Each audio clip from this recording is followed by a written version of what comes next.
Whenever you guys are ready. Oh, so we'll give you, so you'll have 10 minutes to present. Probably won't ask any questions during, and we'll be live for Q&A. We'll give you a 5-minute warning and then Yeah, I'll give you a warning when I remember to be honest. I kind of forget, and then I'll probably remember and be like, oh shit, 4 minutes.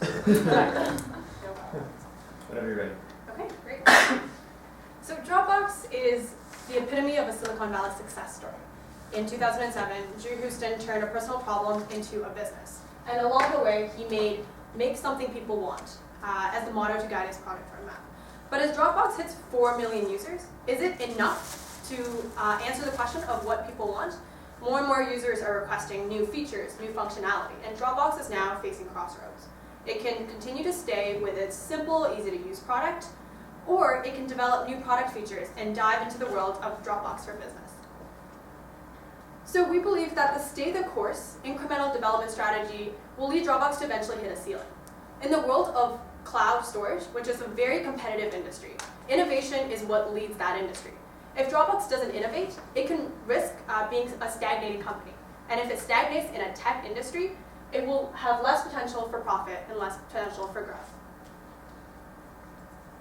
So to counter that, we have a 2-part recommendation, which focuses not only on increasing revenue, but also on innovating Dropbox as a product to its core to help it stay competitive, and not only stay competitive, but be a leader in the cloud storage industry. So the first part is to introduce new product features that will encourage the conversion of free to paying users. And the second part is to introduce Dropbox for Business, which will target small and medium-sized businesses, of which there are 7 million in the North American continent alone. So Dropbox's current customer base can be fit into this 2x2 matrix that they outlined for us, into people that either share files with others and people that don't, versus people that use it for business purposes and people that don't. So we see that although customers currently populate all 4 areas, we can further saturate each area individually if we're able to better specialize our products into Dropbox Business versus Dropbox Free and Pro. So what we're doing this is we're not proposing like 3 radically different new products to like launch simultaneously. We're really suggesting that we take our single product system and specialize them further with new features for Dropbox Pro and with our new Dropbox Business model. So as you can see with Dropbox Free, we still have the basic standards. We have 2 GB plus our referral, but now we're placing a couple new restrictions on it just to help increase this conversion rate to Dropbox Pro. So we have it limited to 2 devices per user, and we have it on a restriction of sharing to 5 users per each account.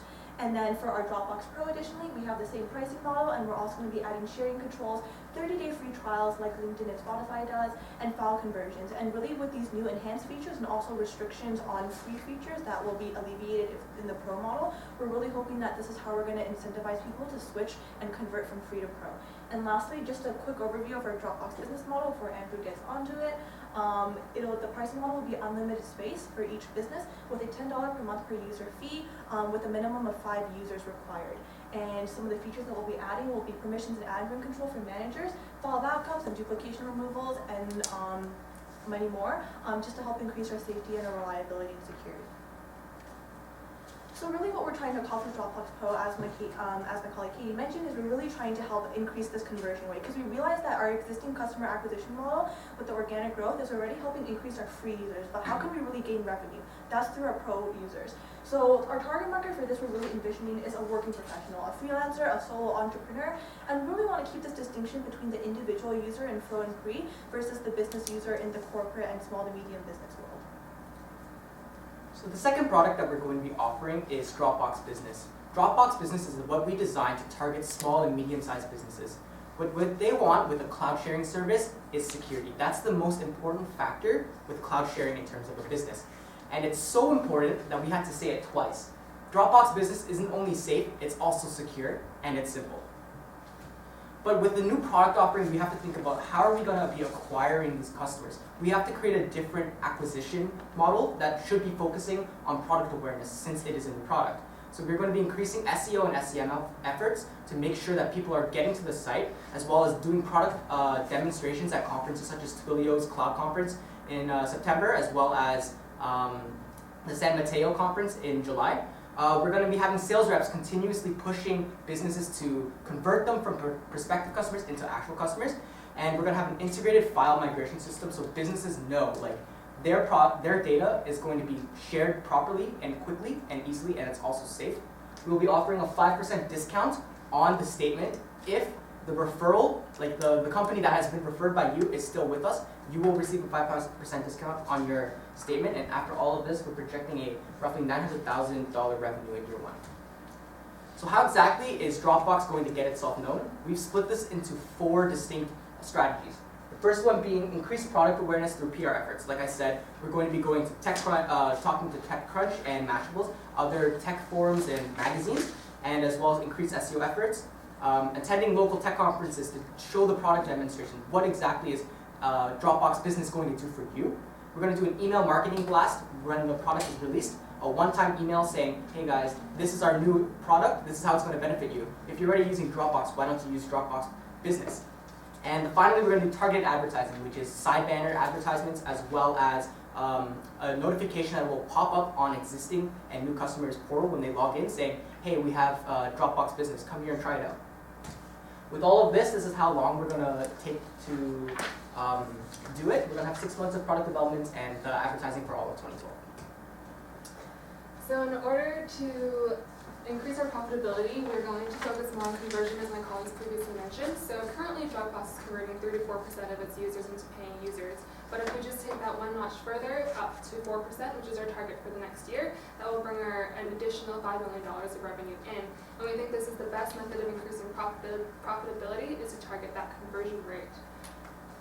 And in terms of implementing Dropbox Business, there will be a couple of expenses that have to go into it, of course, and that includes product development, increasing our sales team, as well as increasing our efforts in technical and customer support, because we believe that's one key thing that businesses will need in adopting Dropbox Business into their daily operations.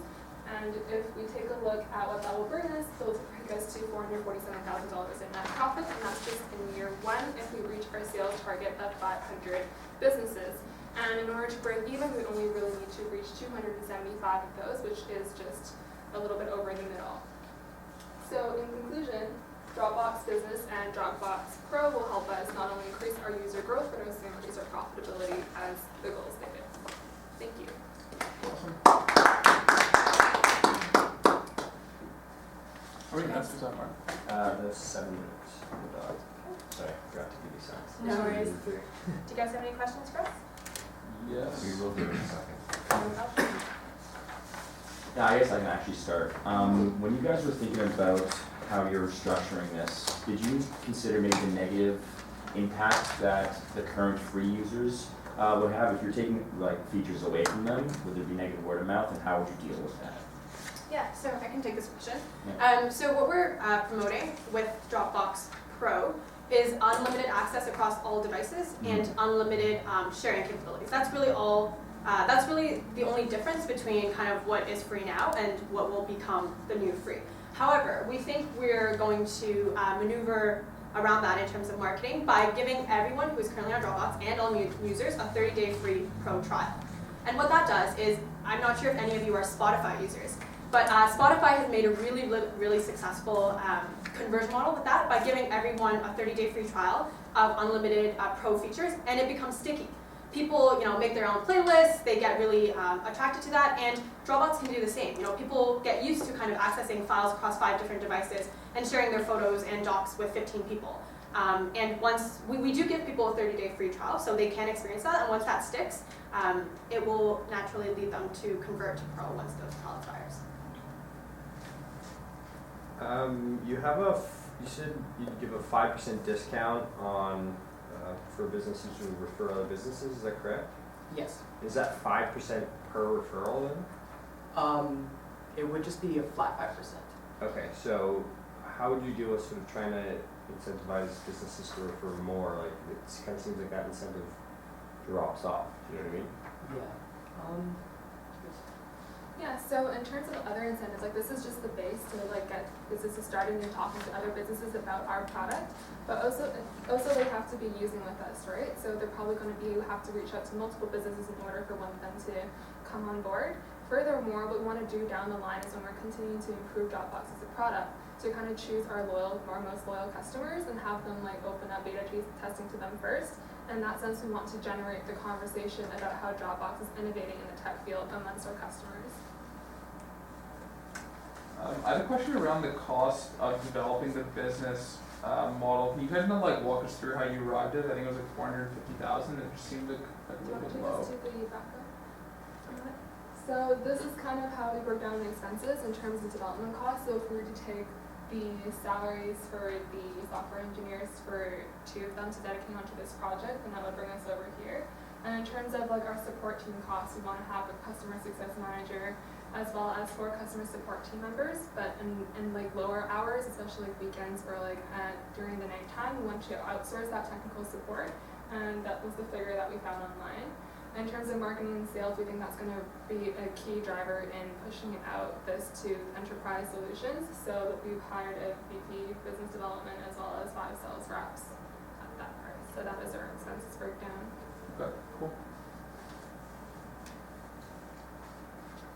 And do you have any of the investment costs around, like you have a one-time email blast, obviously free, but targeted advertising, SEO, SEM, sort of marketing plan, and associated costs with that? So SEO and SEM, SEO would just be good practice of SEO efforts, you know, like rejigging their website to have a stronger SEO presence on their website. Sure. In terms of SEM, that would just be categorized under targeted advertising.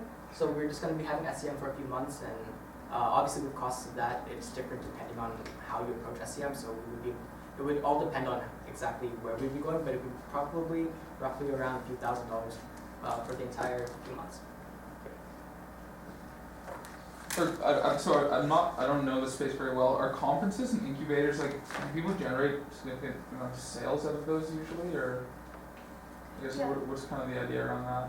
Yeah, I can take that actually. So I feel like we should have clarified this a bit more during our presentation, but really when we're launching Dropbox Business, our target market for this would be startups and small businesses, small to medium businesses as well. So we really feel that's why we're kind of targeting the conference and the incubator space, because through the conferences we're able to generate a lot of PR buzz, and we feel like this will help push out the word of mouth because we are getting a lot of organic growth. So conferences are really for PR space, not so much like getting sales on the spot, but really for generating that awareness and generating that buzz. And then for incubators, it will also be pretty much a public relations tactic, but also a bit more specialized efforts on the part of getting startups to maybe, yes, sign up or pay on the spot. But because we realize that this is like a big investment for a company, especially if it's like an existing small business that would have to like rewire their IT ecosystem and get approval from their CEOs or get approval from higher ups, like if the IT team is looking into this, it really isn't like an on the spot like point of sale thing that we can do. So it really be generating that buzz, getting the word spreading through the companies, getting the IT teams prepared for that change in the IT system, getting that approval from the higher ups, and then they can like actually physically go through the sale. So I think mostly what we're doing for the conference and incubators is getting that word of mouth and getting people interested in the product and considering it, and then when they get their approval, they'll be able to actually implement it into their business system. Gotcha. Do we have time for one more? Nope. All right. All done. Okay. Thanks guys, that was awesome. Thank you. Good, well done.